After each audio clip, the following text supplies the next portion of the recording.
Hello everyone and welcome to Expert Classes. আজি আমি আমাৰ কোৰ্সত থকা অনলাইন টেষ্ট এটাৰ ডিসকাশন আপোনালোকৰ লগত শ্বেয়াৰ কৰিব লৈছো। তাৰ আগতে আমি এক্সপাৰ্ট ক্লাছেছৰ বিষয়ে আপোনালোকক জনাব খোজো যে এক্সপাৰ্ট ক্লাছেছ এটা প্ৰিমিয়াৰ কোচিং ইনষ্টিটিউট হয় যোনে এস্পায়াৰিং ষ্টুডেণ্টছবোৰক গভৰ্ণমেণ্ট এক্সামছৰ কাৰণে প্ৰিপেয়াৰ কৰাই আছে। কাৰেণ্টলি এতিয়া অল ইণ্ডিয়া এক্সামছৰ কাৰণে মেকানিকেল ইঞ্জিনিয়াৰিং আৰু লগতে এপ্টিটিউড আৰু ৰিজনিং যিটো সকলো ডিপাৰ্টমেণ্টছ বা সকলো ব্ৰাঞ্চেছৰ কাৰণে কমন হয় তাৰ কাৰণে প্ৰিপেয়াৰ কৰাই আছে। আৰু লগতে আমি অতি সোনকালে অনলাইন টেষ্ট চিৰিজ আপোনালোকৰ বাবে লৈ আহিবলৈ চেষ্টা কৰি আছো যিহেতু আমাৰ মেকানিকেল এণ্ড এপ্টিটিউড ৰিজনিং সকলোৰে বাবে আমাৰ অনলাইন CBT এক্সাম পতা হ'ব। তো তাৰ কাৰণে আমি আপোনালোকে যাতে সেই ফিলটো ল'ব পাৰে এক্সামটোৰ তাৰ কাৰণে আমি অনলাইন টেষ্ট চিৰিজ অতি সোনকালে আপোনালোকৰ কাৰণে লৈ আহিছো। তো আপোনালোক যদি ইণ্টাৰেষ্টেড হয় আমাৰ কোৰ্স বা এনেকুৱা টেষ্ট চিৰিজ ল'বলৈ কাৰণে তো তেতিয়াহ'লে আপোনালোক এই তলত দিয়া যিটো নাম্বাৰ আছে তাত কণ্টেক্ট কৰিব নাপাহৰিব। ঠিক আছে, তো এতিয়া আমি যিটো আমাৰ কোৰ্স আছে বা আমাৰ ক্লাছ আছে সেইটোলৈ আমি আগবাঢ়ি যাওঁ। আমি তেনেকে সেশনটো স্টাৰ্ট কৰো। ওকে, ফাৰ্স্ট আমি কি কৰিম, ফাৰ্স্ট আমি কোডিং আৰু ডিকোডিংৰ পৰা স্টাৰ্ট কৰিম। কোডিং আৰু ডিকোডিংৰ কি ধৰণৰ আমি কোৱেশ্চন আমি ফ্ৰেম কৰিছিলো আৰু কি ধৰণৰ কোৱেশ্চনত মানুহে ভুল কৰিছে এইখিনি আমি চাব লাগিব। ওকে, তো কোডিং আৰু ডিকোডিংত আমি কেইবাটাও টাইপ পঢ়িছিলো নহয় জানো? তো সেই সেম যিখিনি টাইপ আছে সেইখিনি টাইপৰ পৰাই কি হ'ল কোৱেশ্চনবোৰ ৰিপিট হৈছে। ওকে, ডিফাৰেণ্ট কোৱেশ্চন অহা নাই, যিখিনি টাইপ আমি পঢ়িছিলো তাৰ পৰাই এইবোৰ কোৱেশ্চন ফ্ৰেম কৰা হৈছিল। ঠিক আছে, ওকে, ফাৰ্স্ট কোৱেশ্চনটো কি কৈছে চোৱা, if water is written as YCVGT then what is written as HKTG? তো ইয়াত কি হ'ল, ইয়াত আমি দেখিছো যে এটা যিটো এই ৱৰ্ড দিয়া আছে সেই ৱৰ্ডটো ৰিপ্লেচ কৰিছে এটা চাৰ্টেন আৰু এটা ৱৰ্ডেদি, তাৰপিছত আৰু কোনো ধৰণৰ পেটাৰ্ণ দিয়া নাই। তো পেটাৰ্ণ দিয়া নাই মানে আমি কি গম পালো, এই যিটো ৱৰ্ড আছে সেই ৱৰ্ডটো কি হৈছে এটা চাৰ্টেন সিকুৱেন্স বা এটা চাৰ্টেন ৰিলেশ্যনত আমাক দিয়া আছে, যিটো আমাৰ কি আছিলে টাইপ 1 আছিলে। আমি যিহেতু পঢ়িছিলো যে যেতিয়া আমাৰ কি হয় টাইপ 1 হয় এটা চাৰ্টেন সিকুৱেন্সত বা এটা চাৰ্টেন পেটাৰ্ণত কি হয় এই ৱৰ্ড বা এলফাবেটছ খিনি প্লেচ কৰা হয়। তো ইয়াত যদি আমি চাওঁ কি লিখা আছে, ৱাটাৰ, ৱাটাৰটো কেনেকে দিয়া আছে, water is written as YCVGT। তো ইয়াত কি দেখিছো ৱাটাৰ, যদি এনেকে চাওঁ তো ইয়াত ৰিলেশ্যনটো কি হৈছে WX Y to plus 2, ABC তো কি হ'ল আকৌ plus 2, TUV আকৌ plus 2, EFG আকৌ plus 2, RST কি হ'ল plus 2। so all যিকেইটা এই ৱাটাৰটো আছে সেই ৱাটাৰ কেইটা কি কেনেকে কৰিছে তাৰ এলফাবেটছ কেইটাক জাষ্ট প্লাছ 2 কৰি ইয়াক এড কৰি পিনে এই যিটো পেটাৰ্ণ আছে সেই পেটাৰ্ণটো ফৰ্ম কৰিছে, মানে এইটো কোড কৰিছে, এই কোডটোৰ ডিকোড কি হয় এইটো হয়। তো then what is written as HKTG, মানে কৈছে যে কোনটো ৱৰ্ড হ'ব যিটোৰ কি হয় কোড কৰা হৈছে এজ HKTG। কোৱেশ্চনটো চোৱা, then what is written as HKTG, কোনটো ৱৰ্ডক আমি HKTG বুলি লিখিছো বুলি কৈছে। তো HKTG কৰিবলৈ হলে কি হ'ব, আমি জানো যে গোটেই এলফাবেটছ কেইটা কি কৰিছিলে প্লাছ 2 প্লাছ 2 প্লাছ 2 প্লাছ 2 কৰিছিলে। তো HGFGH তো এইটো হ'ব কি F, তাৰপিছত K আছে, K হলে IJK তো এইটো হ'ব I,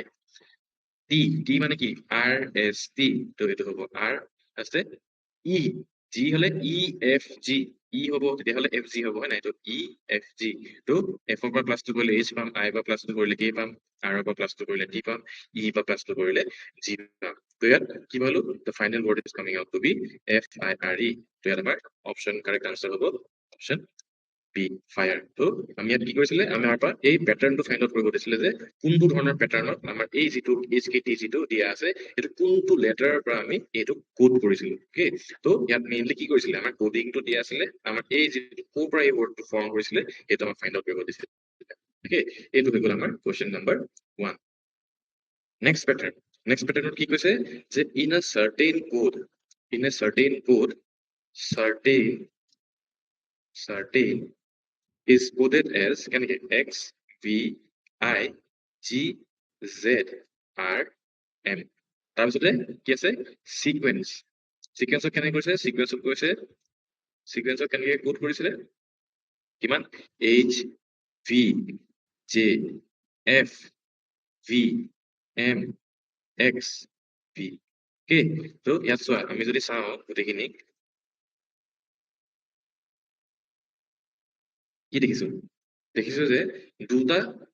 ৱৰ্ড দিয়া আছে আৰু সেই দুটা ৱৰ্ডক কি কৰিছে এটা চাৰ্টেইন পেটাৰ্ণত কোড কৰিছে অকে কি কৰিছে কোড কৰিছে কেনেকে কোড কৰিছে চোৱা এতিয়া মই কি কৈছিলো যেতিয়া আমাক এনেকুৱা দুটা ৱৰ্ডছ দিয়া থাকিব আৰু সেই দুটা ৱৰ্ডক কি হ'ব আমাৰ ডাইৰেক্টলি আমাৰ এনেকুৱা ধৰণৰ ৱৰ্ড এলফাবেট কেইটা কি কৰিব ছাবষ্টিটিউট কৰিব তো তেতিয়াহ'লে আমি কি গম পাম সেইটো আমি যেতিয়া যোনকেইটা ইয়াত নেক্সট কুৱেশ্যনত দিয়া থাকিব সেইকেইটা এলফাবেট কেইটা কি কৰিব লাগিব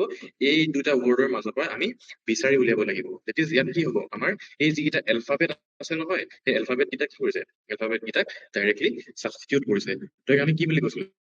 ইয়াক আমি ডাইৰেক্ট কোডিং বুলি কৈছিলো যিটো আমাৰ টাইপ 2 আছিলে ইয়াত চোৱা ফাৰ্ষ্ট কুৱেশ্যন কি আছিলে ফাৰ্ষ্ট কুৱেশ্যনত আমাক অকল এটা ৱৰ্ড দিছিলে আৰু সেই এটা ৱৰ্ডৰ পৰা আমাক কি কৰিছিলে এটা চাৰ্টেইন পেটাৰ্ণত কি কৰিছিলে সেই এলফাবেটছ কেইটাক কি কৰিছিলে কোডিং কৰিছিলে ইয়াত কি কৰিছে ইয়াত চোৱা ইয়াত আমাক ৰিলেশ্যন কেইটা ইউজ কৰিছে দুটা ৰিলেশ্যন ইউজ কৰিছে আৰু দুটা ৰিলেশ্যনৰ পৰা কি কৰিছে আমাৰ এই যিটো ৰিকুৱাৰ্ড যিটো ৱৰ্ড আছে এই ৰিকুৱাৰ্ড ৱৰ্ডটো ক'ত আছে এই গোটেই দুইটা ৱৰ্ডৰ পৰা আমাৰ কি কৰিছে ফৰ্ম কৰিছে অকে তো যেতিয়া এনেকুৱা ধৰণৰ দুটা ডাইৰেক্ট ৱৰ্ডছ দিয়া থাকিব তো দুটা ৱৰ্ড দিয়া থাকিলে কি দেখিবা যে কিবা ধৰণৰ ডাইৰেক্ট কোডিং কৰিছে নেকি এটা কি কৰিছে এলফাবেটছ কেইটা ডাইৰেক্ট কিবা এটা ধৰণৰ এলফাবেট নেকি ডাইৰেক্ট সাবষ্টিটিউট কৰিছে নেকি তো কেনেকে গম পাম ইয়াত চোৱা ই কি কৰিছে ভি লিখিছে ইয়াতো কি লিখিছে ই ভি ইয়াতো কি লিখিছে ই ভি ভি আৰু কিবা ৱৰ্ড কমন আছে নেকি এন এন আছে এম ইয়াতো এন আছে এম মানে কি হ'ল ইয়াত এই যিখিনি এলফাবেটছ আছে সেই এলফাবেটছ কেইটাক ডাইৰেক্টলি সাবষ্টিটিউট কৰিছে অকে তো সাবষ্টিটিউট কৰা কেইটাকে আমি type 2 that is direct coding বুলি কৈছো তো ইয়াত যদি আমি ৰিকুৱাৰ্ড ৱৰ্ডটো ফাইণ্ড আউট কৰিব লাগে ৰিকুৱাৰ্ড ৱৰ্ডটো কেনেকে ফৰ্ম কৰিম আৰ কি হয় আই আই তাৰপিছতে ইয়াত আই থকা ৱৰ্ড কোনটো আছে ইয়াৰ ভিতৰত চাৰিটা অপশ্যনৰ ভিতৰত আই থকা কেইটা আছে এটাই আছে তো অপশ্যন ডি অপশ্যনটোৱে যিটো হ'ব সেইটো আমাৰ ফাইনেল অপশ্যন হ'ব আমি গোটেইকেইটাক ফাইণ্ড আউটো কৰিব নালাগিছিলে অকল ইনিচিয়েল ৱৰ্ডটো কি আছিলে আই আৰৰ কাৰণে আই আছিলে আই এটাই অপশ্যন আছিলে তো আমি ডাইৰেক্টলি ক'ব পাৰো যে option D is the correct answer যদি আমি ইয়াক ফাইণ্ড আউট কৰিব লাগে এই ফাইনেল ৱৰ্ডটো ফাইণ্ড আউট কৰিব লাগে তো আমি চোৱা লিখিব পাৰো ইটো কি আছে ভি কিউ কিউ আছিলে কি জে জে ইউ ইউ ক'ত আছে ইউ ইজ এফ তাৰপিছত আৰ আৰটো আকৌ আই ই আছিলে ভি আৰু ডি আছিলে ইয়াত ডি কোনো ধৰণৰ ৰিলেশ্যন দিয়া নাই আই থাকি গ'ল আই ইজ আৰ আই ইজ আৰ আৰ থাকি গ'ল আৰু ডি ডিটো ইয়াত পোৱা নাই ইয়াত ক'ত ডি আছে নেকি ডি নাই I V J F R I V ডাব্লিউটো নাই আমাৰ যিটো ডি আছিলে সেই ডিটো দিয়াই নাই বাট আমি ইয়াত চাবলৈ গ'লে অপশ্যন ইয়াৰ পৰা ডাইৰেক্টলি আমি দেখিছো I V J F R I V এই ডাব্লিউটো নাই তো অপশ্যন ডি বুলি আমি ইয়াত দেখি পালো যে যিমান কেইটা এই এলফাবেটছ কেইটা আছিলে সেই এলফাবেটছ কেইটাক ৰিপ্লেচ কৰিলে এইটো অপশ্যন আহিব আৰু ইয়াত এটা কথা চোৱা আমি এই ডিটো নাথাকিলেও আমি ইয়াত অপশ্যন কেলে এইটো অপশ্যন মাৰিব পাৰো বিকজ কোনো এটা অপশ্যনত নান অফ দিজ বুলি দিয়া নাই নান অফ দিজ দিয়া নাই অৰ are কি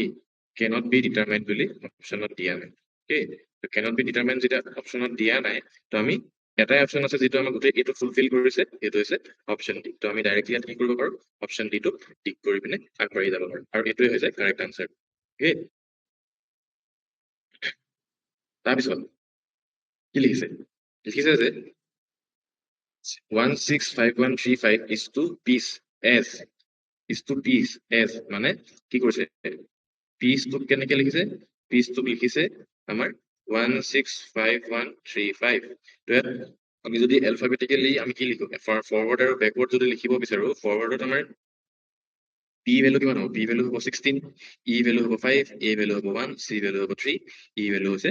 5 তো মানে কি হ'ল এই যিখিনি এলফাবেটছ দিয়া আছে এই এলফাবেটছ খিনি ডাইৰেক্টলি নাম্বাৰ কোডিং দিয়া আছে নাম্বাৰ কোডিং মানে আমাৰ কি হ'ল আমাৰ টাইপ 1 কোৱেশ্চন নাম্বাৰ কি হৈছিলে আমি জানিছিলো যে আমাক এটাই নাম্বাৰ এটাই ৱৰ্ড দিয়া থাকিব আৰু সেইটো কি হৈছিলে এটা চাৰ্টেইন প্যাটাৰ্ণত কি কৰিছে তাক এৰেঞ্জ কৰিছে ওকে এৰেঞ্জমেন্টটো কেনেকৈ কৰিছে এৰেঞ্জমেন্ট কৰিছে in the forward sequence of the alphabets মানে এলফাবেটছ কেইটাক ফৰৱাৰ্ড সিকোয়েন্সিং দি যদি নাম্বাৰিং কৰা হয় তো আমি কি দেখিছো যে পি টো হ'ব ভ্যালু 16 ই হ'ব 5 এ হৈছে 1 সি হৈছে 3 আৰু ই হৈছে 5 তো আমাক যদি কোৱেশ্চনত কৈছে 12 15 2 2 5 is it 12 15 2 2 5 ইয়াত চোৱা ইয়াত অপশ্যন কোনকেইটা মিলিব পাৰে ইয়াত কি কি দেখিছো লিড লাভ লুপ অৰা okay লিড লাভ লুপ অৰা তো ইয়াত ৱৰ্ডছ কেইটা যদি চাবলৈ যাওঁ তো 12 ৱৰ্ডটো কোনটো হ'ব পাৰে 15 ৱৰ্ডটো কোনটো হ'ব পাৰে 22 কোনটো হ'ব পাৰে 5 কোনটো হ'ব পাৰে okay ইয়াত অপশ্যন কেইটা দি তুমি যাব লাগিব ইয়াত অপশ্যন কেইটা দি তুমি যাব লাগিব তো এটা বস্তু কি গম পাইছা যে ইয়াত এ হলে এইটো চাব এ ইউ আৰ এ হ'ব পাৰে দেই এ ইউ আৰ এ হ'ব পাৰে বিকজ প্ৰথম এলফাবেটটো প্ৰথম নাম্বাৰটো কি আছে 1 আছে অ'কে অৰাও হ'ব পাৰে বাট এটা কথা চোৱা অৰা হ'বলৈ কাৰণে কি হ'ব ফাইনেল এলফাবেটটো কি হ'ব এ হলে 1 হ'ব লাগিব ফাইনেলটো কি আছে 1 আছে জানো তো এইটো অপচন নহয় তাৰপিছতে কি দেখিছো এল আছে মানে আমাৰ ফাৰ্ষ্ট এলফাবেটটো কি হ'ব 12 হ'ব মানে আমাৰ এলৰ ফাৰ্ষ্ট ফৰৱাৰ্ড সিকুৱেন্স কি হয় 12 হয় তো আমি এইটো এলফাবেট হ'ব এল তাৰপিছত চোৱা তাৰপিছতে ই ই হলে 5 হ'ব লাগিব 5 হলে নহ'ব তো ইটো কেনচেল হৈ গ'ল তাৰপিছতে অ অ অপচন থাকিলে কি এই দুটা অপচন থাকিলে এল অ ভি আৰু এল অ পি চোৱা এল অ পি হবলৈ কাৰণে কি হ'ব লাগিব এই যিটো দুটাই হ'ব